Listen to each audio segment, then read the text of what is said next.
BBOR Black Box Online Radio, coming to you from West Virginia.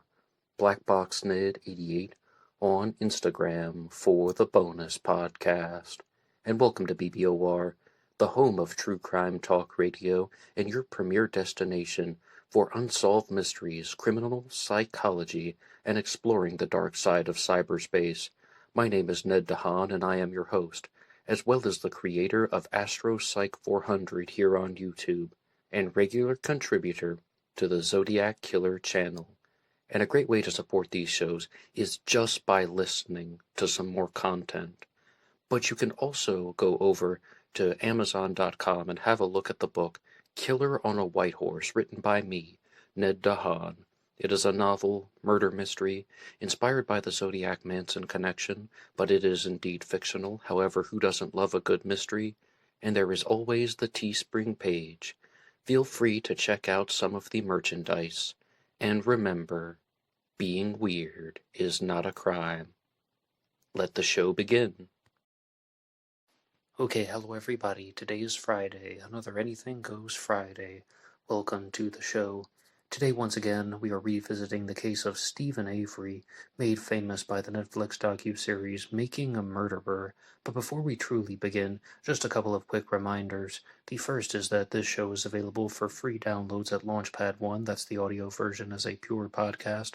And if anybody would like to make a contribution to support this show and these efforts, you can go over to BuyMeACoffee.com. There's a link to that in the description box. And all supporters will get a shout out on Zodiac Monday. This episode is meant to have two major objectives. The first is simply to explore the story of Steven Avery, his nephew Brendan Dassey, and the victim in this case, Teresa Hallback. And the second one is to be the concluding episode of the book discussion on Wrecking Crew, Demolishing the Case Against Steven Avery by John Farrock. If you haven't heard the previous segments, the first two of them, that's fine, you can keep listening. I truly wanted this episode to be a standalone segment, or it can be part of the ongoing series. And if you haven't heard the previous two parts of this series, I would like to invite you to give it a listen. And also, I've noticed that there have been a lot of mixed comments in the section down below. There are a lot of people who believe that Steven Avery is innocent of the crimes that I will be discussing in this episode. But then there are several people who believe very passionately that Steven Avery is guilty of said crimes. So I want to read your responses. Share anything that you would like. Give me your side of the story and your interpretation of the evidence. And before I get to the material from the book Wrecking Crew by John Farrock, I wanted to go to an article from the La Crosse Tribune that I thought presented a very strong timeline for the case of Steven Avery and the murder of Teresa Hallback from 2005. And I particularly like this timeline because in the first episode that I ever did on Steven Avery, I read off a different timeline, and it was going all the way back to the 1980s with some of the crimes that Steven Avery was wrongfully accused for, got sent to jail for, and then later on was exonerated because of DNA. But let's look at what happened after Steven Avery gets out of prison for a crime that he didn't commit, is planning to file a $36 million lawsuit, or has it in the works, and the state, the county, everyone is going to be rather terrified of that. But what is going to happen next? And this is from the La Crosse Tribune, also the Associated Press. A timeline in the Steven Avery case. On October 31st of 2005, a woman named Teresa Hallback, age 25, of St. John in Calumet County, was a photographer for Auto Trader magazine. She goes to Avery's Auto Salvage near Mishicot to photograph a minivan for sale by Steven Avery's sister. And as I understand it, Teresa Hallback was a freelance photographer. November 3rd, Hallback's family reports her missing, and the authorities launch an investigation. November 5th of 2005, Hallback's cousin finds her vehicle under brush and auto parts in the Avery salvage yard. And one thing that I say very frequently on this channel is the Avery salvage yard, if you haven't seen Making a Murderer, is and was enormous. They had over 3,000 vehicles in the salvage yard, and one source even said they had over 4,000 vehicles. So this isn't just like the junkyard that is down the little country road that has a couple of spare parts and a couple of old clunkers. Much bigger place than that. So in terms of how somebody would go about trying to hide a vehicle. November 8th of 2005, Avery, then 43 years old, tells reporters that he fears the authorities are trying to frame him for Hallback's murder because he sued Manitowoc County officials for $36 million for a wrongful conviction he experienced in the 1980s. Avery was freed from prison in 2003 after DNA evidence cleared him of a 1985 rape which he served 18 years of. November 9th of 2005, Stephen Avery is arrested and on past convictions as well as for other crimes and charged with possessing firearms as a felon. Authorities say they found 2 guns in his trailer home. November 15th of 2005, Avery is charged with first-degree murder and first-degree intentional homicide and mutilating a corpse. He is ordered to be held on a $500,000 bail. Now we're into 2006. February 14th of that year, authorities announced that Avery has settled his lawsuit against Manitowoc County officials for $400,000. And they talked about that very clearly in Making a Murderer. The $400,000 would go directly to his new legal bills, so it's not like there's some type of giant windfall in $400,000. The Allback family files a wrongful death suit against Stephen Avery. But then on March 2nd of 2006, Avery's nephew, Brendan Dassey, then 16 years old, is charged in adult court with being a party to first-degree intentional homicide, mutilation of a corpse, and first-degree sexual assault. Prosecutors based the charge on a confession Dassey allegedly made to the police. And I would say that it's a little bit more than allegedly made. Brendan Dassey definitely confessed to some involvement in these crimes. However, even though I said some of you in the comments section are saying very passionately that they think Stephen Avery is guilty of the murder of Teresa Hallback, it is going to be a very, very difficult uphill battle for you to convince me that Stephen Avery's nephew, Brendan Dassey, had any real involvement in her death, because all I'm seeing from the sources is that he was someone who was duped into confessing into something that he didn't understand. But that leaves the question of, if it wasn't these guys, well then who did commit this crime, and what does the evidence actually say? March 31st, Avery tells the Associated Press he thinks the investigators coerced Dassey into a confession. September 25th, a judge says Avery's past crimes cannot be used as evidence when they go to trial. Court records and police say Avery's criminal history, including burglary and animal abuse, and the attempted abduction of a Mishakot woman in 1984, are previous crimes. Now, here's one of the hard facts that I think all of us have to accept, and some people don't want to accept this very willingly, but it is that just because somebody committed a burglary in 1983 or something like that, that doesn't mean that they're guilty of a murder in 2005. Just because they committed crime A, it does not mean that they committed crime B. Sure, you're going to have some type of suspicion on that person, but that should not pass the test of reasonable doubt, nor is it even relevant to the particular crimes. I mean, maybe if they want to talk about something that is more similar, but something such as burglary, that doesn't mean that he's actually guilty. And at this point, I'm not even thinking so much about the law and the legal system and the courts and what is admissible in court. I'm thinking about what actually happened. And burglary and murder are 2 very different crimes. And I know that the prosecution would like to paint a picture that Stephen Avery was a criminal before he was wrongfully convicted of the rape of Penny Bernstein back in the 1980s. But that still does not mean that he committed the specific murder of Teresa Hallback in 2005. So that's where I stand very clearly on that particular issue. Now, I would like to get to the book Wrecking Crew by John Farrock and go from chapter 13 all the way to the end. And I'm going to be responding to some of these chapters more or less out of order. As I said, there were 2 people who were ultimately convicted in this, Stephen Avery and his nephew Brendan Dassey. And this book, Wrecking Crew, takes a very persuasive stance.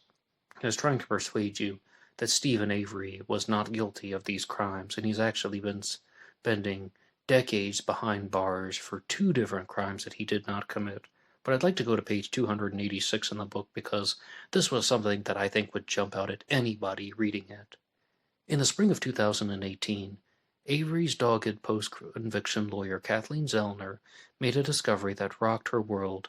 It was a bombshell piece of evidence that she realized Avery's original criminal trial lawyers, Buting and Strong, did not know about. It was evidence that should have been tendered to them back in 2006, long before their clients stood trial for Teresa's murder. It was a crucial item of evidence that Special Prosecutor Ken Kratz and his loyal lead investigator Tom Fassbender did not want Avery's side to gain access to. And I was just reading the book, and I was like, oh my God. Please tell me. I mean, like, if they want to get your attention, that is one way to do it. On April 21st of 2006, Fassbender and Mark Weird seized the personal computer and a dozen computer disks from Barbara Jenda's home. That is Brendan's mother.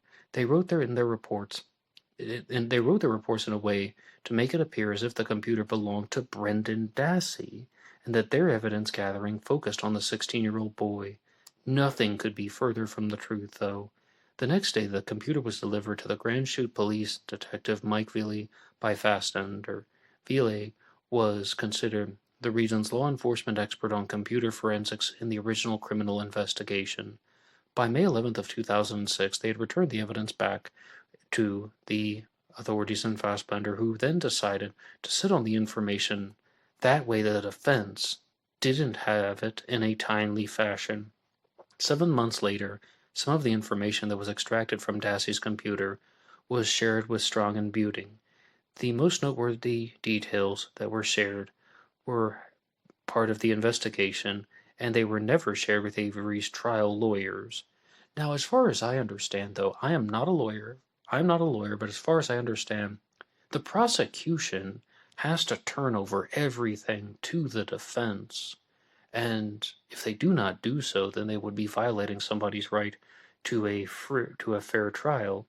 And I think that I'm just very surprised that that hasn't come up more in the story of Making a Murderer, somebody getting their rights violated in some way, because I'm just truly shocked that Brendan Dassey was convicted of anything. Because as I understand, again, you're not supposed to convict someone if there is reasonable doubt. And I just, I can't see how anyone would think that there's something beyond a reasonable doubt that Brendan Dassey was involved with the murder of Teresa Hallback. I mean, even if he did confess to it, the possibility of being duped or coerced into the confession is so great that, I mean, you would have to consider it. I mean, anyone who is paying attention would have to consider it. And now the plot is even going to thicken a little bit more because the report refers to the examination of Brendan Dassey's computer. And again, I'm just quoting from 287 in the book. There is absolutely no proof that the computer belonged to Brendan Dassey, and there is no proof that it was primarily used by Brendan Dassey.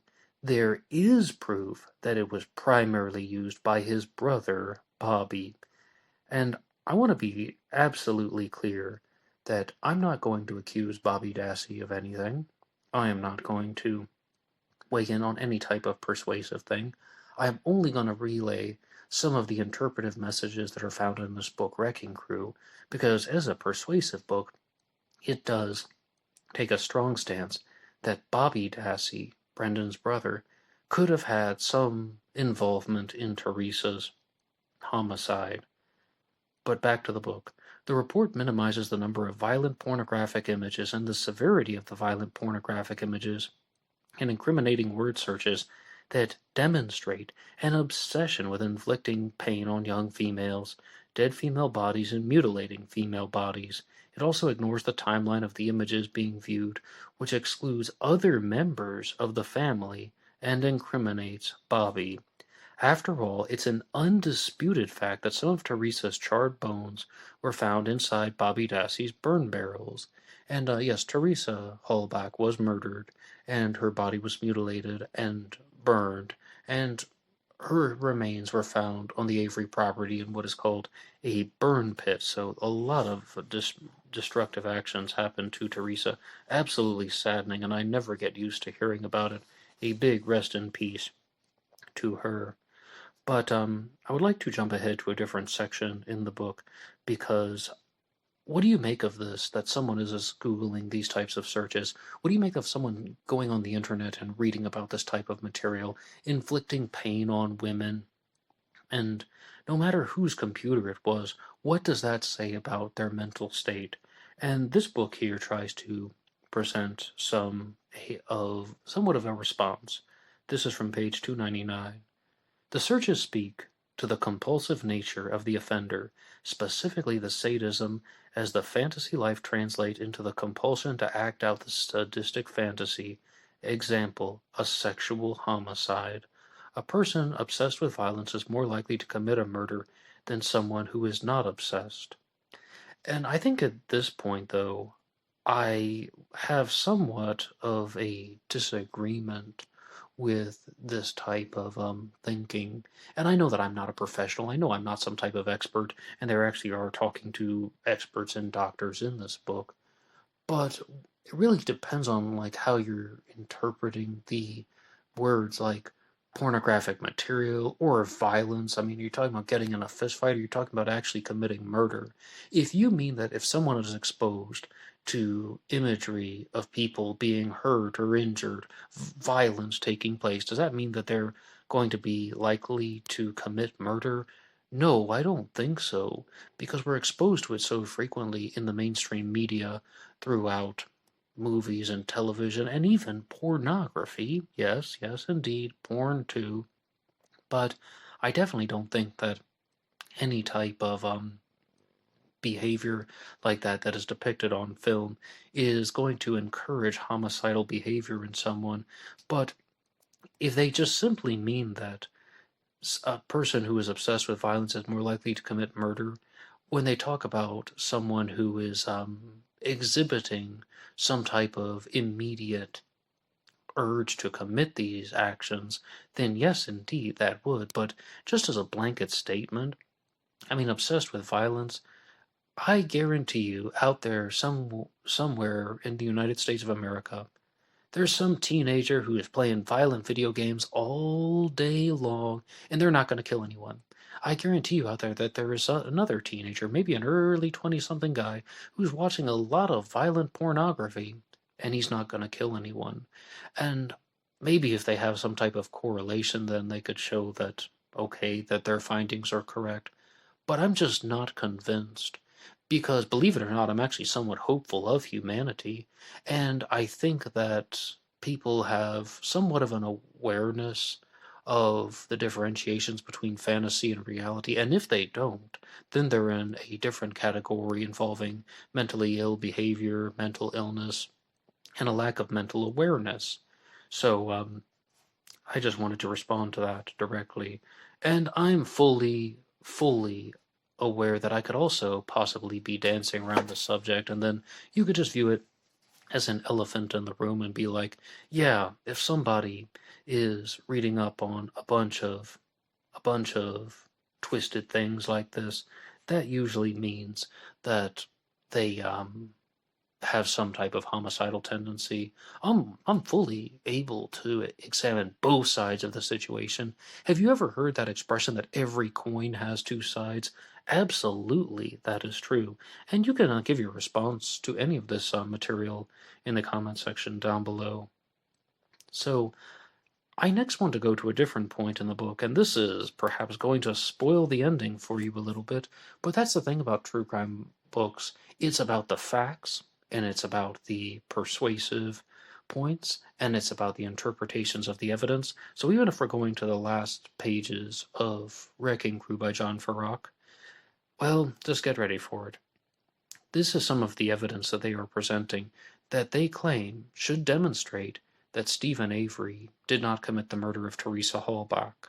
Now, you might be wondering, how was the murder committed? And firstly, the prosecution put forward the theory that both Stephen Avery and Brendan Dassey sexually assaulted Teresa Hallback by keeping her legs pried open and more or less securing her with leg irons. I shouldn't have said pried open. They said they secured her legs with leg irons, and then they believe she was sexually assaulted and then murdered.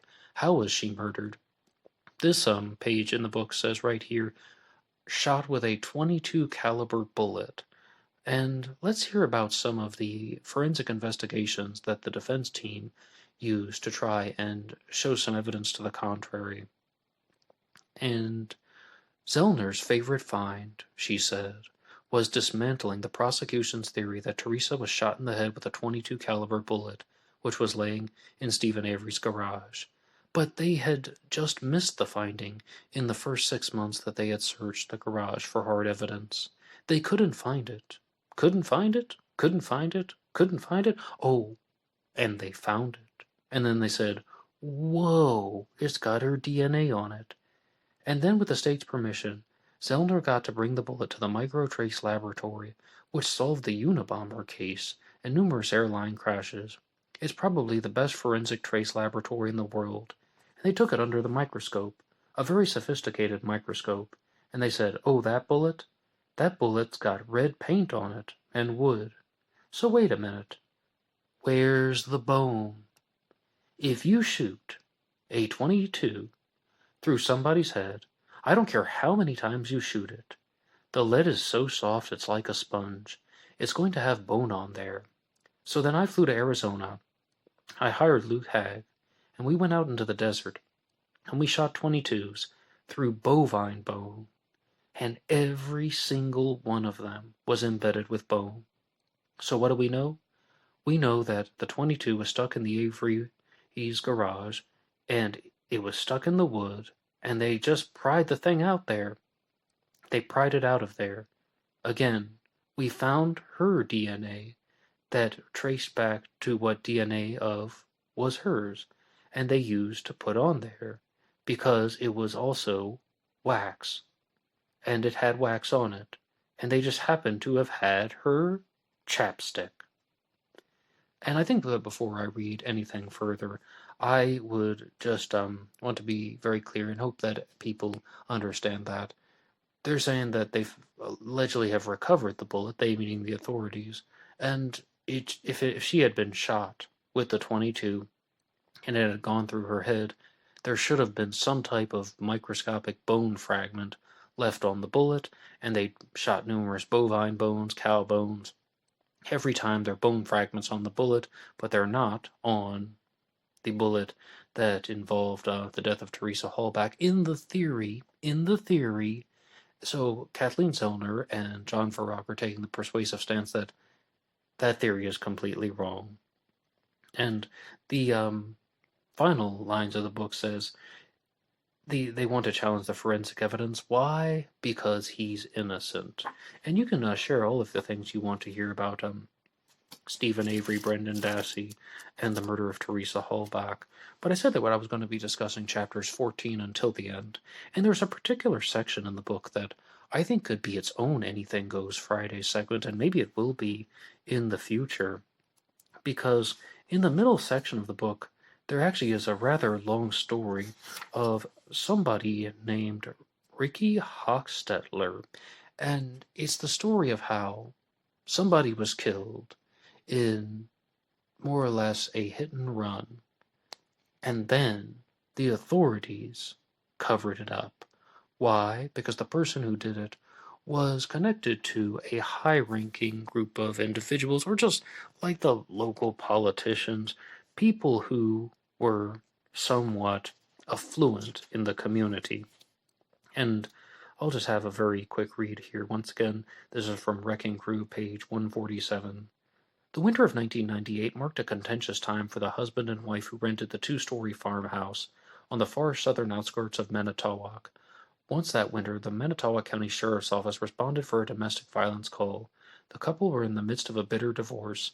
They had 3 children, and one of them was a teenage boy named Ricky. He had a part-time job at the Manitowoc Hardee's and he liked to hang out with his friends. On Ricky's last night alive, he was dropped off at a house in Manitowoc. Ricky endured a brutal, agonizing death. He was struck from behind by an intoxicated motorist right around bar closing time. The hit-and-run driver who plowed into Ricky and continued driving was already outside of Manitowoc city limits, making it highly unlikely the inebriated motorist lived in Manitowoc. 3 very small communities were in the general vicinity of the drunken motorist's path: the town of Newton, the village of Cleveland, and the village of Kiel. Based on the travel route, a number of other small Manitowoc communities were also virtually nearby, but still out of the question. On page 155 of the book, there is even a caption that says, "Before the Teresa Halbach case came along, there were already strong suspicions that the Manitowoc County Sheriff's Office covered up the hit-and-run homicide of Ricky Hochstetler, age 17, to be clear." And this will conclude the discussions on the book Wrecking Crew, Demolishing the Case Against Stephen Avery by John Farrock. And I have to give a big shout out to Jerome, who runs a channel called The French Wrecking Crew, nonetheless, who provided me with a copy of this book. And I had the opportunity to discuss the case with Jerome, the case of Stephen Avery, Brendan Dassey, and the murder of Teresa Halbach, because I was rather puzzled by some things.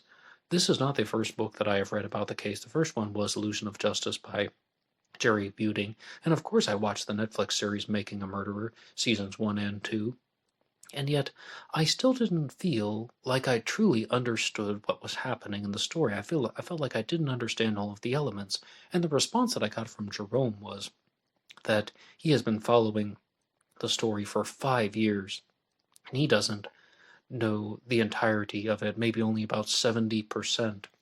So I think that there are a lot of complicated twists and turns, and even in the book Wrecking Crew, it talks about how there is over a 1,000-page case file for the murder of Teresa Halbach, over 1,100 pages, actually. And it really is quite difficult to try and differentiate between all of the theories that people have, especially when both sides don't even want to get the exact truth. They just want to win the case. That is the function of the legal system. They want to win. But as far as I've gathered from everything that has been shared by Kathleen Zellner, who is featured on the cover of the book Wrecking Crew, it seems like she is a genuine believer that Stephen Avery is innocent and that he was framed. And what the book Wrecking Crew is trying to do is to show that this isn't something that is completely out of the ordinary. This isn't something that is unheard of or too ridiculous to happen. Is even trying to provide another example of a case where the residents of the county, I shouldn't say the residents, the members of law enforcement and the local officials covered up a crime because it was connected to someone who had a certain amount of power within the community. And there are other parts of the story that I didn't read about how Ricky died near a very prestigious and affluent restaurant called the Belmar, and they have reasons for this that I don't want to elaborate on because it would take another 27 minutes to do that.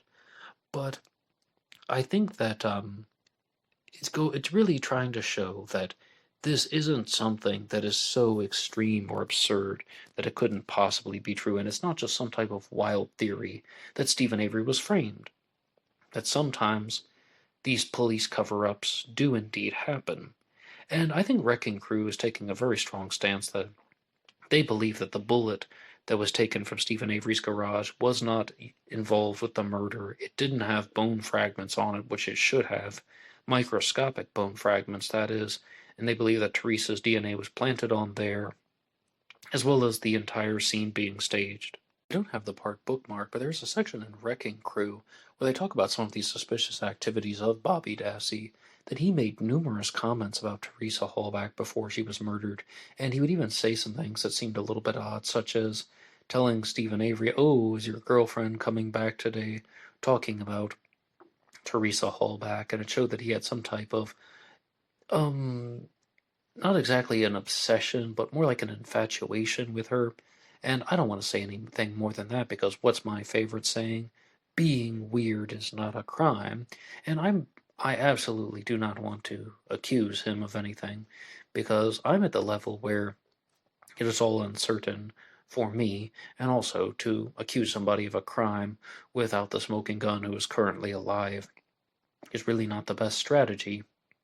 But that is something that is expressed here in this book, Wrecking Crew, that Bobby Dassey, I mean, maybe I said Brendan earlier by mistake, Bobby Dassey, Brendan's brother, could have been involved. Bobby Dassey, to be very clear, is the one who was making the statements about Teresa Hallback and the one who had the infatuation with her.